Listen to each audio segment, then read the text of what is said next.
you want to do either. So you make it a question. In most cultures, a nod means yes, and a shake means no. However, this rule is not universal. Some people use them the other way around. Do you know who? Some people say yes and no. Bulgarian. Oh, wow. Expert. Yeah, we have an expert here. Okay, why? We really don't know. But one should be aware of the fact. And in India, there is an element, non-verbal communication, that is very special. The Indian bobble. Okay? It looks like your head is tilting to the sides, yeah? As if you wanted to touch your shoulders with your ears, but you lack determination, yeah? Like, first-time visitors to India often feel confused about its meaning. The same with me, like when I was here in first course in my medical university, our teachers were like, if they ask some question, and if you don't know the answer, but you don't want to say no, yeah, it will be like, yeah. And the teacher is confused. Is it, do you want to answer or not? Yeah, we are like, yeah, okay. So there is something to feel confused about it, right? Yeah. It may be yes, or it may be no, or it may be maybe. There are three variables: speed, duration, and eyebrows. Speed. The faster people bobble, the more emotion they communicate. Example. Ajit, can I borrow your pen? No problem. All right. And the second would be, Ajit, I have a date tonight.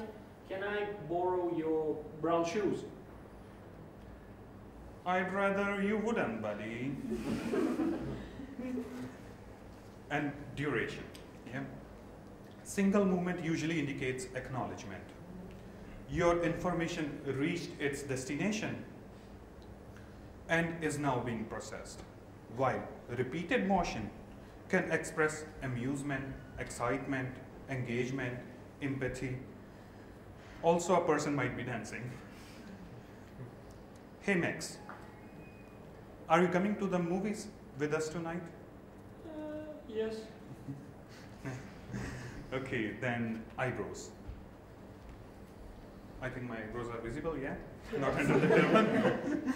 Okay, relaxed eyebrows, raised, and downwards, yeah?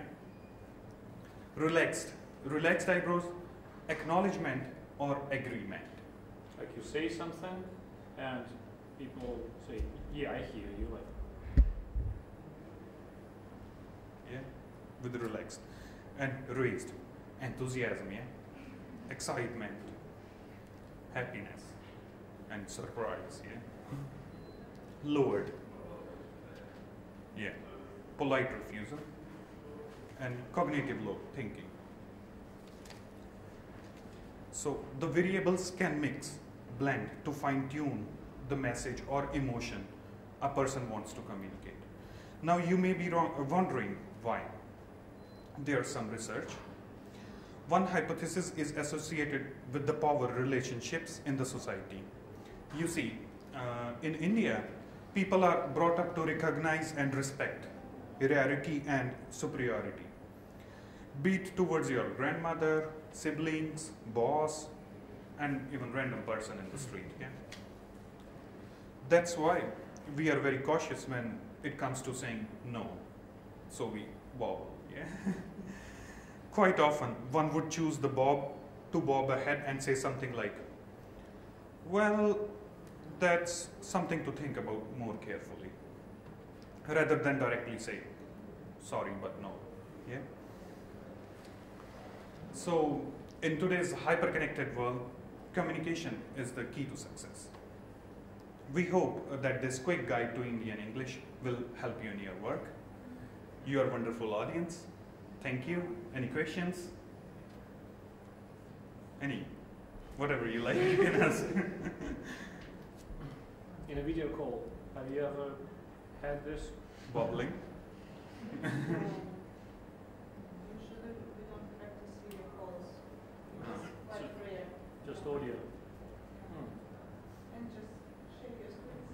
I'm sure they would be like on audio calls, they would be wobbling.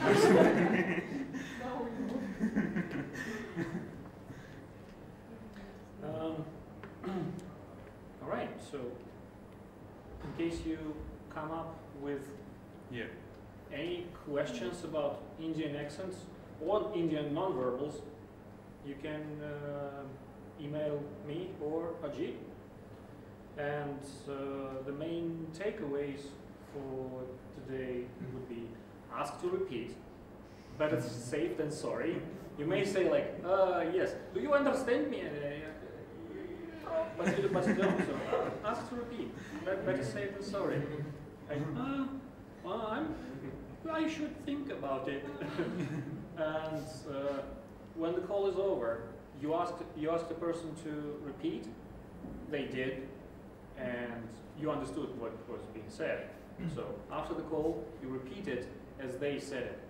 If you heard someone saying herbal soap, and you think, aha, okay, now I know they mean herbal soap. After the call, say it 2 or 3 times. Next time, it's going to be a lot easier. And yeah, of course, using context, maybe reading some files before the call, like what people are going to talk about. It's of course super helpful. Right. And people in India still speak several, like English and other language. Yeah, like I'll tell you the full thing about India. India has many different states, yeah.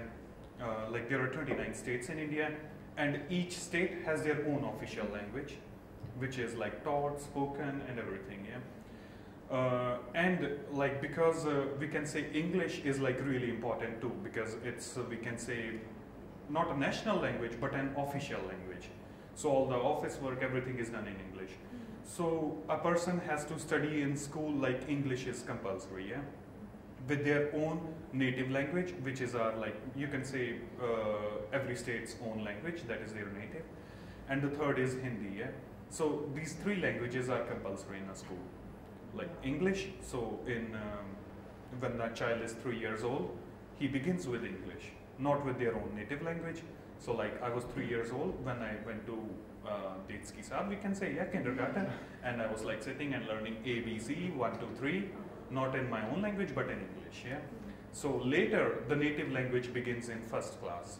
No, we are speaking it already when kids like, yeah, mother tongue, we keep speaking it, but we don't know what the alphabets are of the native language, yeah.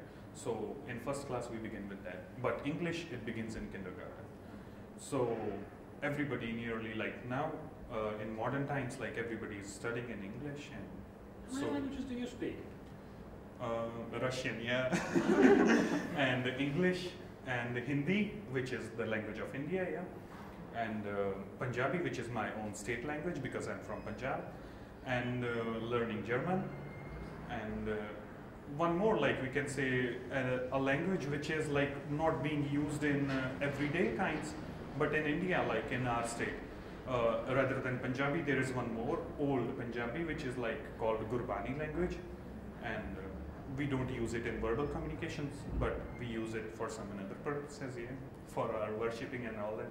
So in total, I think they're about to be 6 soon if I learn German, and yeah. 6. Yeah, but learning still Russian. I'm learning still because it's a vast, yeah, something like we can say a rich language, and I really like it. And is it difficult for you to understand Russian English? No, I'm like really happy when I listen to someone speaking, because you know it's for me it is kind of I can't say like really funny, yeah, but it's nice to hear, yeah, because we have seen it in the movies, you know, they try to do this, like some like English movies, it's always there, yeah, something they show, like if there is a Russian or something like a gangster or something, yeah, so it's nice to listen because mostly they make these gangsters like something frightening, so they put this Russian accent, yeah, and it's like really wonderful, but it's like very rare to listen to the Russian accent. It's not like now, like I see all these people in Tver, like even Many of my friends who speak English, they speak like fine English. They don't speak this Russian accent. Well, for starters, his wife is an English teacher. An English teacher, yeah. And like, yeah, much more, yeah. But like an English teacher now, at present, yeah. And she speaks without Russian accent. And like, she studied maybe not how much I studied English, but still, she speaks like British accent, and I speak like mixed up and with some Indian, but it's still. Any questions? Something more you want to know? Let's take photos. Yeah.